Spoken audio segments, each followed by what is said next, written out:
Hi there everyone, welcome to the National Railway Museum with a big announcement from Rails of Sheffield, Dapol and the NRM. I'm delighted to announce this morning that the new model from the partnership of National Railway Museum and Rails of Sheffield is not going to be the Q one that you're looking at, but actually the Wainwright D-Class. Oh, brilliant. It is the SECR Wainwright D-Class that really, ever since the Batman C-Class was brought out in that really ornate livery that sold so well, people have been clamouring for this model and almost disappointed every year that the big manufacturers haven't announced it. Well, now it's been announced. This is going to come as a joint venture from Dapol, Rails of Sheffield and the NRM, and I think it's going to be a really, really good model because Dapol have already built up a pretty good provenance with the BT Well tank, with the J70 for model rail, the Sentinel for model rail. They've really built up their game. They've almost been a quiet stalking horse, and I think they're going to bring some really good quality to this. There's also Rails of Sheffield, which is bringing out the definitive Terrier, so we're going to have a real good attention to detail, and I'm sure that that is going to carry over to the D-Class. So I'm really excited by this. I think this is a really welcome addition to the 00 ready-to-run range. So looking forward to this hitting the shelves, and I'm going to get my pre-order in early. I'm going to be number one on the list.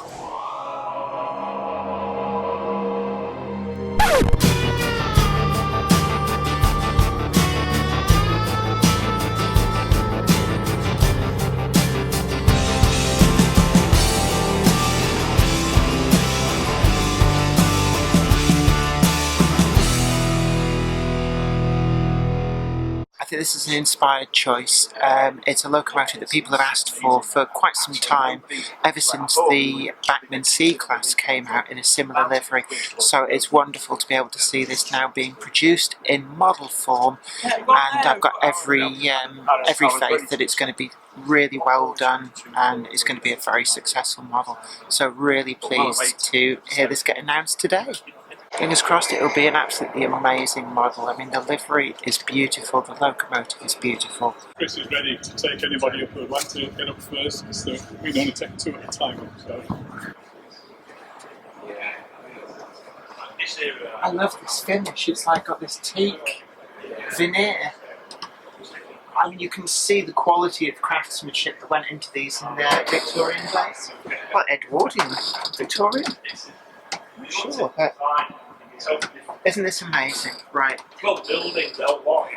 This is absolutely amazing, and I feel honoured to have been invited here for this product launch. The SECR Wainwright D-Class, a long-awaited model. It's great that it's finally been announced in 00. But I best get going because other people want to get a good look around. But isn't this wonderful? This is the kind of detail that I'm really excited to see how it turns out. We've got here the crest on the locomotive splasher, and I've got every faith that the rails model itself is going to have this detail reproduced completely accurately, and I'm looking forward to comparing the model under magnification to this photograph here and now. It's not vaporware, the CAD is all complete, totally, the tooling is complete, and what you can see here is not a 3D render. This is actually the first shots from the tool. It's not a first EP. But it is an assembly of parts from the tooling. So we're not that far away from actually seeing it in realistic terms. For those of you who are in the industry, you'll understand that that process is necessarily lengthy, but we're pretty confident that we're going to be seeing this in Q3 2020. The model itself, Wainwright D-Class, much requested. Been a hole in the National Collection Programme for a long time, and as one or two of you have already said to this morning, in great demand. 7 versions from day one. SECR 737, which is the museum exclusive. SECR in a similar livery, not identical, but similar livery as 488 from Rails of Sheffield, and all the rest exclusively available from Rails of Sheffield as well. 51 were built from 1901 to 1907. And actually the first one came out of the workshops in 1901 in February, which was just a month after Queen Victoria died. So Arguably, these were the first great locomotives of the Edwardian era to emerge, because they did emerge in the very first full month of the reign of King Edward VII himself. They were built in a variety of locations, in Leeds, in Newcastle. 20 of the 51 were built in Glasgow. People always associate Glasgow, of course, with shipbuilding, but at that time was the largest manufacturer of railway locomotives anywhere on the planet.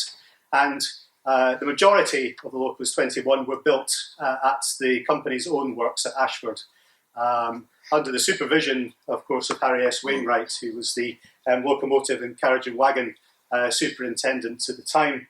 But much of the design features, of course, well, he wasn't really accredited with them, to Chief Draftsman Robert Surtees. So these magnificent locos emerged during that Edwardian period, but of course then things changed dramatically with the First World War. They had been on those very glamorous services, including the boat trains, of course, and you see 737s paired the South Eastern and Chatham Railway Pullman car Topaz out in Great Hall, symbolic of that great sort of era of passenger travel to taking you onwards towards the continent and beyond. The PCB uses our new pull-out PCB. For those of you who aren't familiar with it, the smoke box door comes off and the PCB slides out on moulded rails. There's an electrical socket mounted back in the boiler, and on that PCB there is a mounting for the DCC socket and also for a sugar cube speaker. Uses an X18 decoder, and we've got also the snap fit conductive drawbar. So the D-Class, which we see downstairs, has got the round porthole style windows. There was also a version that had two rectangular windows, and I've got a cab moulding on the lower shelf to show that we've tooled that. Yeah, so that's the two cab types. The two boiler bands, there are 5-band boilers and 4-band boilers. So that's the two variations on there. As you can see on the drawing, it's all contained on there. Slides out, socket on the top, and a standard sugar cube speaker clips on underneath. The speaker in the tender just drops in. Again, a pair of screws and 4 screws holding the tender top on. The snap-on or snap-together tender, that's always been a bugbear of mine, using wires and plugs and sockets and various other pins. So I was looking at a more robust solution.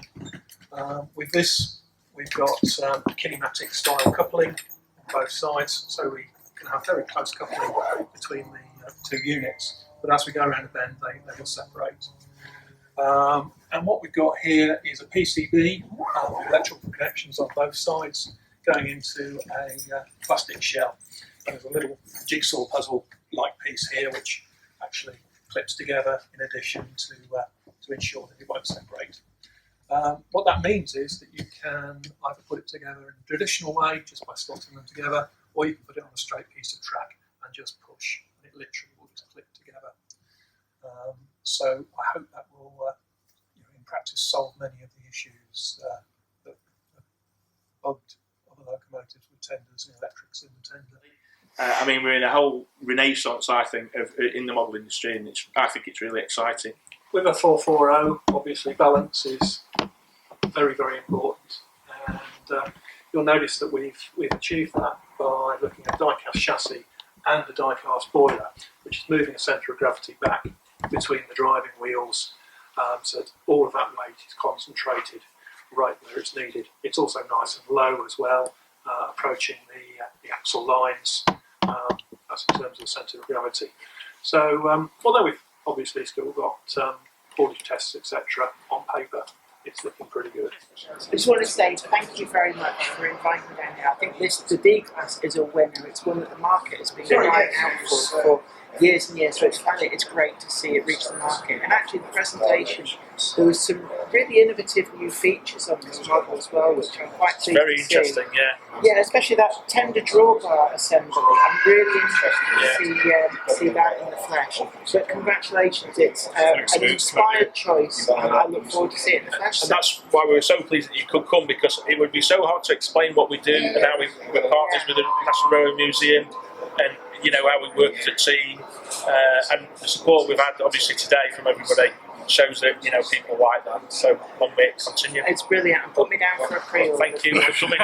Hopefully you come to the next one. I'll have one of each. Okay, that's a deal. So we can do a discount. So We will. No, We can do a no discount. I think it's going to be an expensive year when it comes through, but it's going to be worth Okay, every we'll make sure you get in on the next one as well. So Brilliant. don't skip on it. Brilliant. Well, look, thank you very So, much. It's been thank you, great. Jenny. It's been great. Pleasure. Nice to meet you. Nice to meet you. Safe journey back. Okay, take care. See you Thank you. later. Well, this is an amazing setting for what has been an amazing product launch. I'm really looking forward to this model coming through in Double O. It's been really long awaited. We've just seen the presentation and it's just really blown my mind, the amount of detail and thought that's gone into this. There's a few really innovative features that have been headlined in this demonstration, and I'm really looking forward to seeing how they work. There's a lot of thought gone into this, so I think this is going to be a cracker. But anyway, it's been great to be here. My thanks goes out to Rails of Sheffield, Dapol and the National Railway Museum for inviting me to this event, and a big thank you to you all for watching this. I hope this has been informative to you. Don't forget to like this video, share it too, and also subscribe to the channel and you'll be the first to know about new videos as and when they go up. But this is me, Jenny Kirk, saying thanks again for joining me, and until next time, you take really good care of yourself. Bye for now. Today's video has been brought to you in part thanks to the generous donation of my fans on Patreon. And an extra special huge thanks goes out to Anthony Kidson, Michael Churchwood, Bob Threeton, Alec Ralph, Anthony Hunt, William Wade, Wayne Johns, Offshore Allen, and oorail.co.uk. If you'd like to help support the show, head on over to patreon.com/Jennifer Kirk. Thank you. Today's video has been brought to you by my books, Bringing Home the Stars, Twinkle Little Star, and also you can get the complete comic collections of All Over the House, Books 1, Books 2, and also the wacky zany Life of Knob T Mouse. Thanks and catch you later.